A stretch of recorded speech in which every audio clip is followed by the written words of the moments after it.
Assalamualaikum warahmatullahi wabarakatuh. Halo, apa kabar? Hari ini saya, Syamsul Arifin, akan membahas tentang K3. Nah, apa itu K3? Mari kita bahas bersama.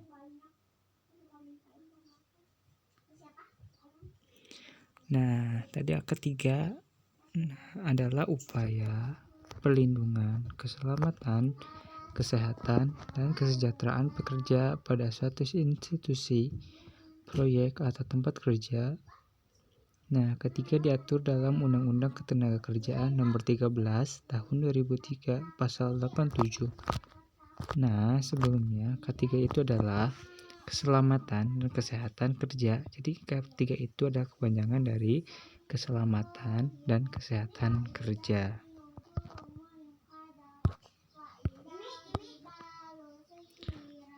Nah, fungsi ketiga, pedoman saat melakukan identifikasi risiko yang membahayakan bagi keselamatan dan kesehatan pekerja. Lalu, membantu perusahaan dalam melakukan perencanaan, desain lokasi kerja, proses organisir, dan pelaksanaan kerja. Pedoman untuk membuat desain metode pengendalian bahaya dan merealisir penanganannya serta keefektifan penanganannya.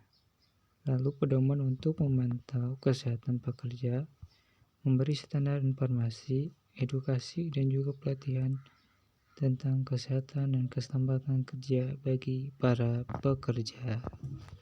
Inilah beberapa fungsi daripada K3 yang sangat penting bagi kita sebagai nanti atau pekerja, bagi perusahaan, dan juga bagi pemerintah. Peran dan tujuan K3 pada lingkungan pekerjaan.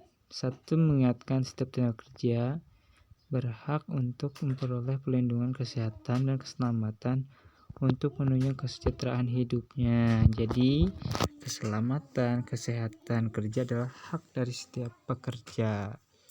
Lalu, menjamin setiap sumber produksi dimanfaatkan dengan aman dan efisien. Jadi, jika setiap pekerjaan dilakukan dengan selamat, dengan aman, maka produksi itu akan aman dan efisien. Secara otomatis membuat perusahaan menyiapkan tindakan antisipatif guna mengurangi terjadinya risiko kecelakaan kerja.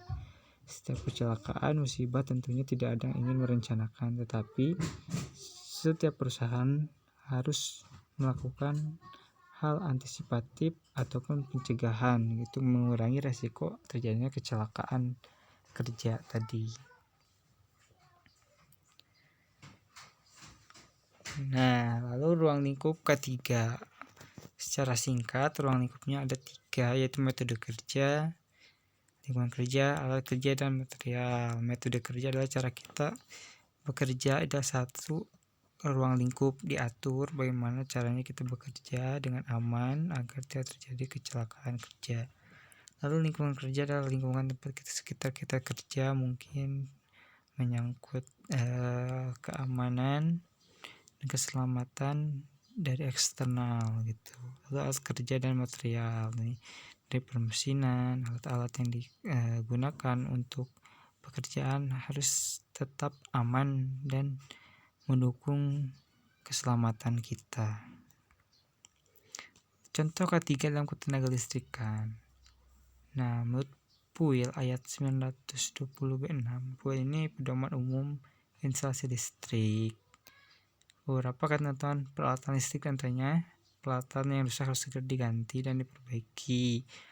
Nah, untuk peralatan rumah tangga seperti saklar, fitting, kotak-kontak, setrika listrik, dan lainnya yang bisa mengakibatkan kecelakaan listrik.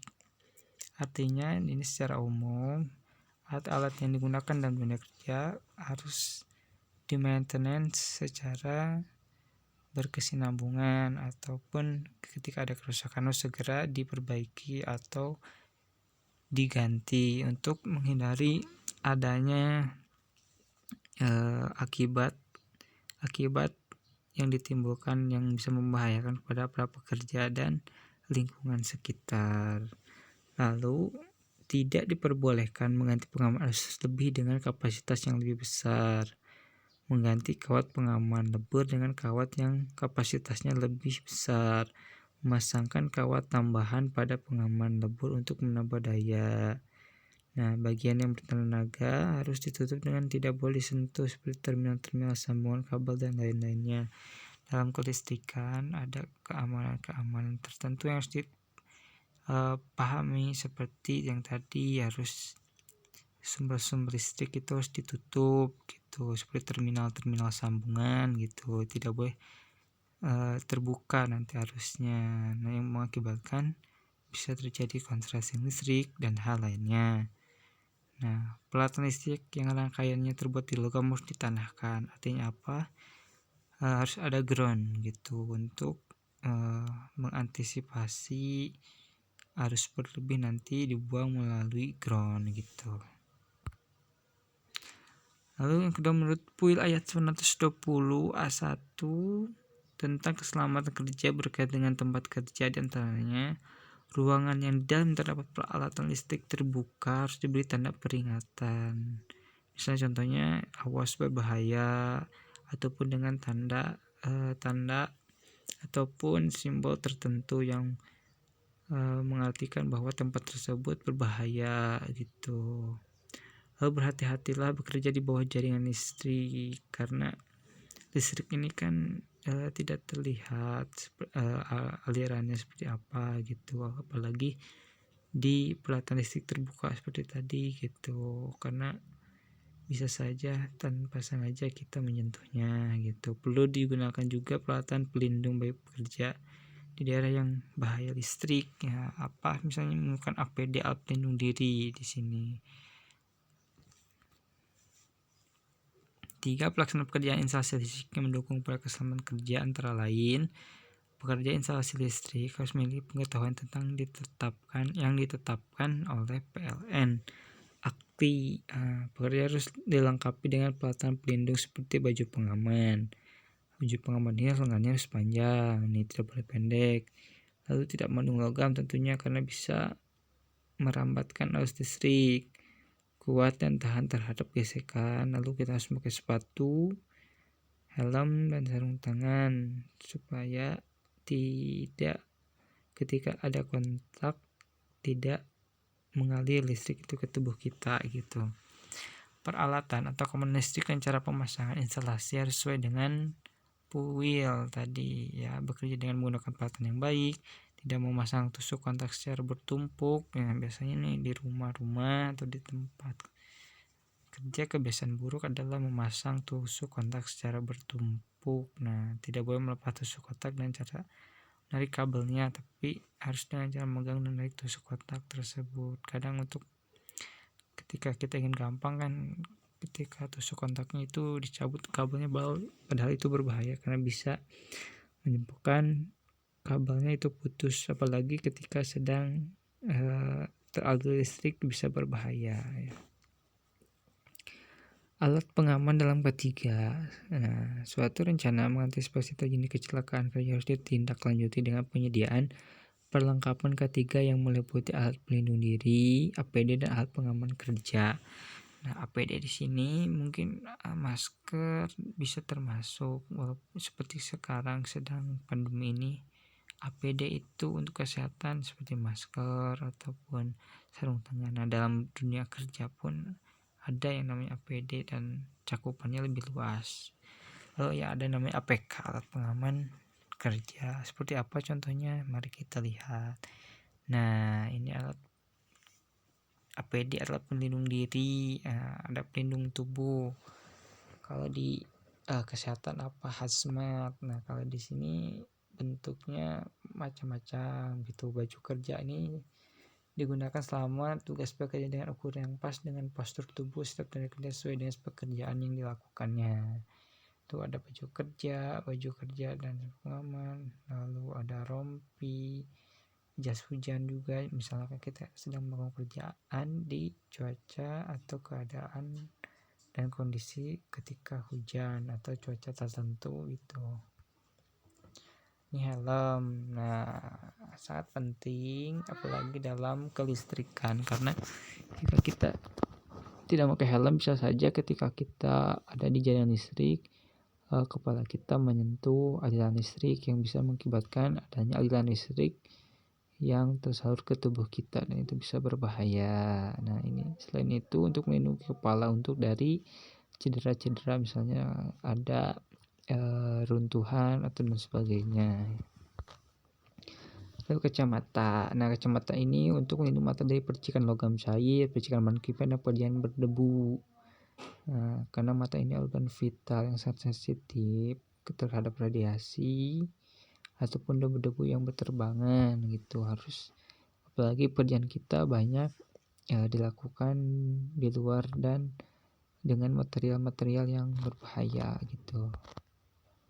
Lalu sarung tangan dapat melindungi tangan dari peralatan atau benda tajam yang dipegang pada saat bekerja. Sarung tangan dapat melindungi tangan dari zat kimia atau bahan beracun. Nah, kalau dalam kelistrikan juga bisa mungkin ketika sebagai isolator, mungkin ketika kita berhubungan dengan listrik kan kadang harus memegang kabel atau apa dan mungkin saja ada kabel terbuka. Nah, jika kita menggunakan sarung tangan, harus sarung tangan karet, bisa saja tangan kita ini jadi sarung tangan itu jadi isolator. Jadi tidak dilakukan secara tangan terbuka langsung yang mengakibatkan mungkin kita bisa kesetrum ya. Lalu sepatu kerja dengan pengaman besi. Sepatu kerja dengan pengaman besi ini digunakan untuk menghindari kecelakaan yang dikabarkan tersandung bahan keras seperti logam atau kayu terinjak atau terhimpit beban berat atau mencegah luka bakar pada waktu mengelas. Jadi teksturnya ini pasti keras kuat untuk melindungi kaki dari misalnya ada seperti tadi logam atau kayu yang terinjak atau kaki kita biasanya terhimpit beban. Nah, beberapa jenis sepatu keselamatan dapat sesuai dengan jenis pekerjaan yang dihadapi. Lalu masker pelindung napas. Nah, debu yang halus akan berbahaya bila masuk pernapasan yang tidak terlindung. Nah, ini contoh masker dasmas atau ini untuk melindungi dari debu. Nah, beberapa pekerjaan seperti kegiatan mengolah bahan bangunan atau pengoperasian alat berat pada penanganan agregat dapat menimbulkan debu yang berbahaya. Nah, pelindung pernapasan atau masker dapat mencegah masuknya debu dan partikel halus lainnya masuk ke dalam lubang pernapasan hidung. Pelindung telinga ear protection. Pelindung telinga harus dipakai apabila bekerja pada lingkungan kerja dengan tingkat kebisingan yang tinggi karena dapat merusak pendengaran secara permanen. Ambang batas tingkat kebisingan di bawah 85 desibel. Nah, jenis pelindung telinga yang umum adalah earplug dan earmuff. Nah, ini adalah earmuff untuk melindungi pendengaran dari kebisingan yang melewati ambang batas. Lalu pemeriksaan alat pengaman kerja. Ini ada APAR. APAR ini alat pemadam api ringan. Untuk menanggulangi bahaya kebakaran di lokasi pekerjaan, maka harus disediakan APAR, alat pemadam api ringan, yaitu jenis alat pemadam api yang mudah dilayani oleh satu orang yang memadamkan api saat awal terjadi kebakaran dan beratnya tidak melebihi 16 kg. Rambu-rambu kerja, ada septicon, pengaman kerja untuk memberi batas daerah kerja sehingga yang tidak berkepentingan tidak dapat melewati rambu tersebut. Tersedia dalam beberapa jenis ukuran yang penggunaannya tergantung pada kondisi tempat kerja. Nah, ini septicon biasanya kita lihat di jalan raya. Nah, ini untuk pengaman kerja juga bisa. Ada yang biasa, ada yang memakai traffic warning lamp atau ada lampu indikatornya peringatan yang bisa berkedip-kedip itu, atau ada barikade garis barikade untuk memberi batasan-batasan tertentu pada daerah tertentu yang dianggap penting atau berbahaya. Lalu label peringatan seperti yang tidak berkepentingan dilarang masuk atau daerah ini berbahaya ataupun tempat ini sedang ada sesuatu yang penting berbahaya. Biasanya kita lihat ketika garis polisi gitu ya, contohnya di dunia pekerjaan pun ada seperti ini. Obat P3K. Nah, obat yang tersedia dalam kotak P3K terbatas pada obat yang dibutuhkan dalam kondisi mendesak untuk pertolongan pertama, misalnya obat luka dan pembalutnya. Misalnya biasanya di tempat kerja itu hanya beberapa obat khususnya seperti untuk luka sih yang sering disediakan gitu, tidak terlalu banyak gitu, karena ini untuk pertolongan pertama pada kecelakaan gitu. Lalu undang-undang tentang K3 ini ada beberapa diatur dalam undang-undang, peraturan pemerintah, keputusan presiden, dan perundang-undangan serta peraturan turunannya. Dari undang-undang tentang K3 itu Undang-Undang Republik Indonesia Nomor 1 Tahun 1970 tentang keselamatan kerja, mengatur tentang kewajiban pengurus, pimpinan tempat kerja, kewajiban dan hak pekerja. Lalu kewenangan Menteri Tenaga Kerja untuk membentuk panitia pembina keselamatan dan kesehatan kerja. Lalu ancaman pidananya seperti apa ini bisa ada. Jadi K3 ini tidak main-main gitu. Kepentingannya untuk pekerja, perusahaan, dan pemerintah ini sangat diperhatikan gitu, karena ini sangat penting gitu. Ada juga undang-undang lain tentang K3 ini, Undang-Undang Nomor 23 Tahun 1992 tentang kesehatan. Nah, di sini dijelaskan tentang penyelenggaraan kesehatan pada pekerja. Mungkin sekarang ini ada BPJS Ketenagakerjaan dan tunjangan-tunjangan lain yang harus mendukung kesehatan pekerja. Misalnya di sini setiap tempat kerja wajib menyelenggarakan kesehatan kerja. Lalu syarat juga harus setiap pekerja ini dapat bekerja secara sehat tanpa membahayakan diri sendiri dan masyarakat sekelilingnya. Jadi K3 ini berguna untuk diri sendiri, lingkungan, lalu orang sekitar kita gitu. Lalu Undang-Undang Republik Indonesia Nomor 25 Tahun 1991 tentang Ketenagakerjaan. Dalam peraturan ini diatur bahwa setiap pekerja berhak memperoleh perlindungan atas keselamatan dan kesehatan kerja, moral dan kesusilaan, perlakuan sesuai dengan harkat dan martabat manusia, serta nilai-nilai agama.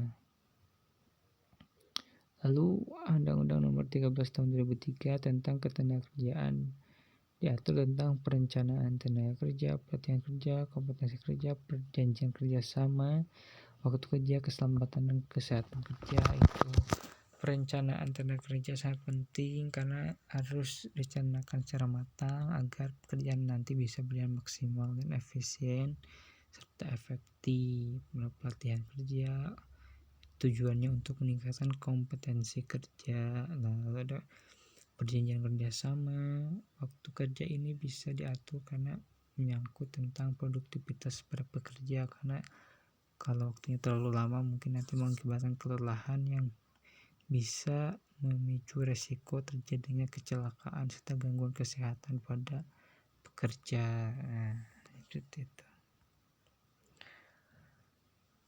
Lalu peraturan pemerintah Nomor 11 Tahun 1975 tentang kesehatan kerja terhadap radiasi gitu.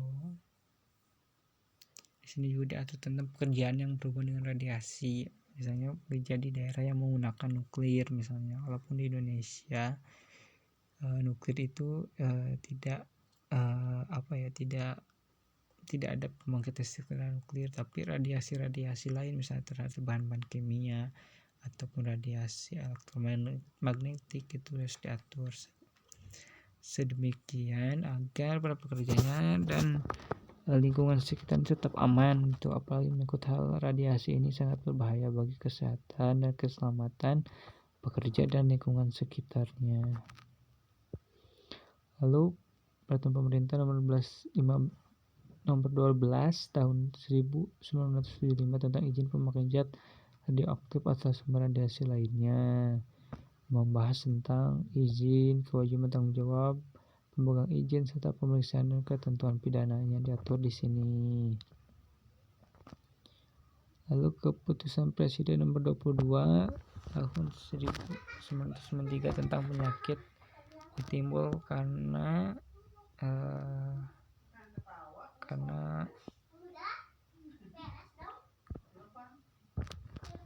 kecelakaan kerja. Nah, ini tentang penyakit timbul karena hubungan kerja. Pekerja tersebut punya hak untuk mendapat yang kecelakaan.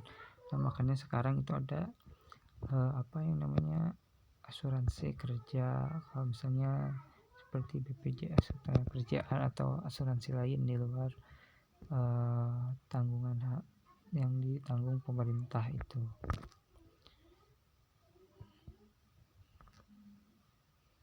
Nah, ini ada beberapa peraturan banyak sekali tentang K3 ini. Lalu ada pencegahan kecelakaan K3. Upaya pencegahan kecelakaan kerja melalui pengendalian bahaya di tempat, upaya pencegahan kecelakaan kerja melalui pembinaan dan pengawasan, upaya pencegahan kecelakaan kerja melalui sistem manajemen. Yang pertama ini harus adanya pengendalian bahaya di tempat kerja. Artinya apa? Setiap tempat kerja ini harus melakukan antisipasi baik berupa peralatan, lalu langkah-langkah antisipatif ketika adanya kecelakaan kerja. Lalu keduanya harus ada pengawasan gitu, dan juga sistem manajemen tentang kecelakaan kerjanya harus dibuat dengan sedemikian rupa sehingga apa yang dikhawatirkan tentang kecelakaan dan resikonya itu bisa diminimalisir. Nah, mencegah kecelakaan kerja itu bisa dari beberapa aspek. Pertama, aspek lingkungan harus aman, harus selamat, dan memenuhi penyelenggaraan ketata rumah tanggaan. Aspek mesin serta perlengkapan kerja, mesin serta perlengkapan kerja harus didasarkan pada rencana yang baik dengan memperhatikan ketetapan yang berlaku. Jadi mesin itu harus dengan optimal, senantiasa dirawat, maintenance secara berkala gitu. Jika ada kerusakan gitu, ataupun ketika memang waktunya diganti harus segera diganti mesin-mesinnya agar tidak menyebabkan hal-hal yang tidak diinginkan. Lalu aspek peralatan kerja, alat pelindung diri, misalnya seperti tadi alat baju pelindung, kacamata, helm, sepatu pelindung, lalu masker. Nah, itu harus diperhatikan. Aspek manusia tentunya diri kita pun harus memiliki kesadaran tentang keselamatan dan kesehatan kerja, karena human error ini biasanya juga sering menjadi pemicu terjadinya kecelakaan pada dunia kerja gitu.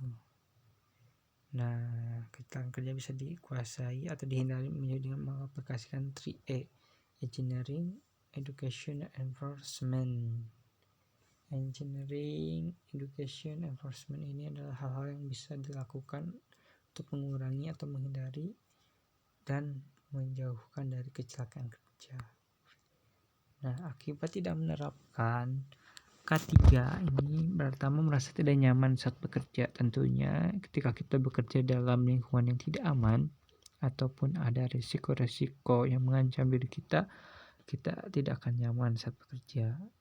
Lalu risiko cedera dan kematian. Tentunya jika tidak menerapkan K3 ada risiko cedera, itu baik ringan ataupun berat, itu sampai mengakibatkan pada yang namanya kematian. Itu hasil kerja tidak optimal. Yang tadi karena tidak nyaman, maka pekerjaan kita akan tidak optimal, tidak maksimal, karena kita dibayang-bayangi oleh ketakutan dan ketidaknyamanan, takut adanya cedera atau bahkan tadi sampai adanya risiko kematian. Lalu akan merugikan orang lain di lingkungan kerja. Karena seperti yang sudah dijelaskan, ketika ini tidak hanya menyangkut diri sendiri, tapi juga menyangkut keamanan dan keselamatan orang lain dan lingkungan sekitar kita gitu. Jadi ketika kita lalai dalam menerapkan K3 atau bahkan tidak menerapkan K3 akan berbahaya atau merugikan orang lain dan lingkungan sekitar kita. Lalu kesulitan menyelamatkan diri saat bahaya terjadi. Nah, jika kita tidak menerapkan K3, tidak memahami K3, ketika ada situasi atau kondisi yang berbahaya, maka kita akan kebingungan untuk menyelamatkan diri kita gitu. Ketika misalnya ada terjadi runtuhan atau apa misalnya, ketika kita tidak mengetahui atau tidak berkompetensi dalam K3, maka kita akan kebingungan.